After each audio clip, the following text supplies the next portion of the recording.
সর্বশেষ যে লোকটা জান্নাতে যাবে তাকে আল্লাহ তাআলা জাহান্নামের আগুনে পোড়াতে পোড়াতে ছাই বানিয়ে ফেলবে। আল্লাহ বলবেন, জিব্রাইল যাও একটু দেখো, একটা মাত্র সেজদা দিয়েছে আমাকে, এরকম কাউরে পাওয়া যায় কিনা। বাটি চালান দিয়ে দেখো পাওয়া যায় কিনা। খুঁজে খুঁজে কাউরে পাবে না। আল্লাহ বললেন আবার দেখো, খুঁজে খুঁজে একজনকে পাবে, সামান্য ইমানের ছিটে ফোঁটা তার অন্তরে ছিল। আল্লাহ বলবেন, যেহেতু ছিটে ফোঁটা আছে, অনেক মাইর খাইছে, ওকে বের করে জাহান্নাম থেকে বের করে একটা নির্ধারিত দূরত্বে রেখে দাও। রেখে দেয়া হবে, কিন্তু জাহান্নামের আগুনের লেলিহান শিখাতে তার গা ঝলসে যাবে। সে আল্লাহর ডেকে বলবে, মাবুদ তোমার কাছে আমি কিছু চাই না,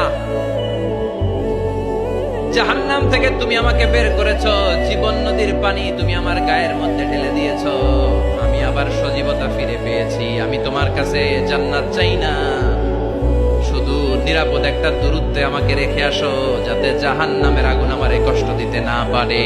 আল্লাহ, আমি কিন্তু তোমার কাছে জান্নাত চাই না। কি চাই না? জান্নাত চাই না, কিন্তু জাহান্নামের আগুন আমারে কষ্ট দিচ্ছে, এতটা দূরত্বে রাখো যাতে জাহান্নামের আগুন আমার গায়ে না লাগে। আল্লাহ বললেন, ওকে রাখবো, কিন্তু আমার সাথে একটা কন্ট্রাক্টে যেতে হবে, যে এটা তোমাকে দিলে তুমি আর নতুন করে কিছু চাবা না। সে বলবে আমি রাজি, কন্ট্রাক্ট হয়ে যাবে।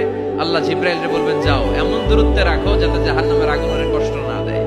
রেখে আসা হবে, অনেক দিন সে ওখানে আনন্দে থাকবে, আল্লাহ শুকরিয়া করবে। সে মনে মনে বলবে, বেঁচে গিয়েছি, আমি বেঁচে গিয়েছি, জীবনে আর কিছু চাই না, জাহান্নাম থেকে আমি বেঁচে গিয়েছি।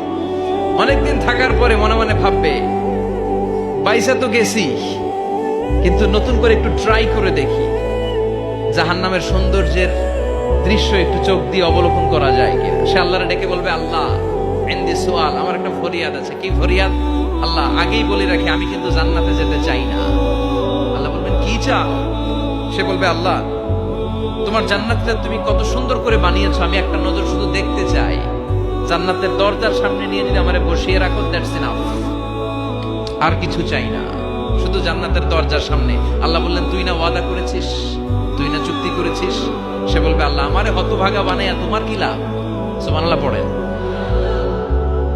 আমারে তুমি হতভাগা বানিও না। আল্লাহ বলে, ঠিক আছে, আবার সিগনেচার কর যে জান্নাতের দরজার সামনে বসিয়ে দিলে আর কিছু চাবি না।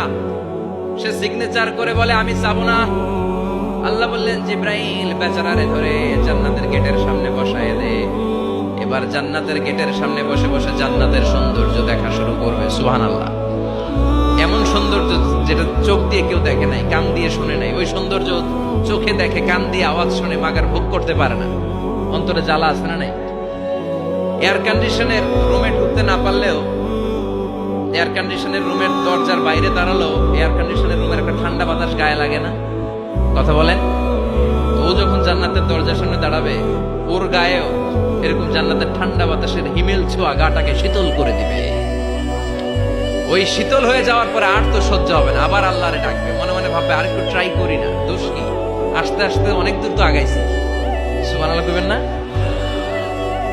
এবার আল্লাহরে বলবে, আল্লাহ ইনদি সুআল, আল্লাহ তুমি যদি কোনো বিষয়ে নতুন করে ডিসিশন নাও, তোমারে জিজ্ঞেস করার মতো কি কেউ আছে?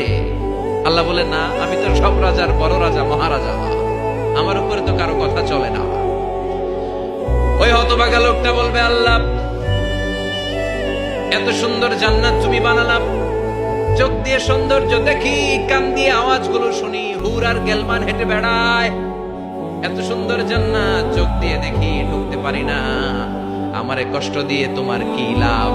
ও আল্লাহ, আমারে তুমি মাফ করে দাও, জান্নাতের জিবার মধ্যে এক কর্নারে তুমি একটু আমারে জায়গা করে দাও।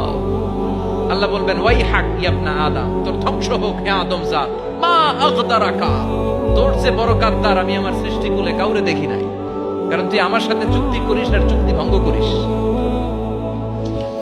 আল্লাহর রহমতের দরিয়ায় তখন জোশ খেলে যাবে, ওর আকুতি মিনতি চাহনি আল্লাহর রহমতের দরিয়ার মধ্যে জোশ লাগিয়ে দিবে। আল্লাহর দয়া হয়ে যাবে, মায়া হয়ে যাবে। আল্লাহ বলবেন, ঠিক আছে, জান্নাতে যা। লোকটা এবার এক দৌড়ে জান্নাতের ভিতরে ঢুকে যাবে। লোকটার দৌড় দেখে আবার লোকটারে আল্লাহ ডেকে বলবে, একটু দাঁড়া, একটু দাঁড়া, জান্নাত তো দিছি, তো দৌড় দিলি কেন? সুবহানাল্লাহ কইবেন না? লোকটি বলবে, আল্লাহ প্ল্যান তো আমি কম করি নাই, এত চেষ্টার ফলে আমি আসতে পারছি। আবার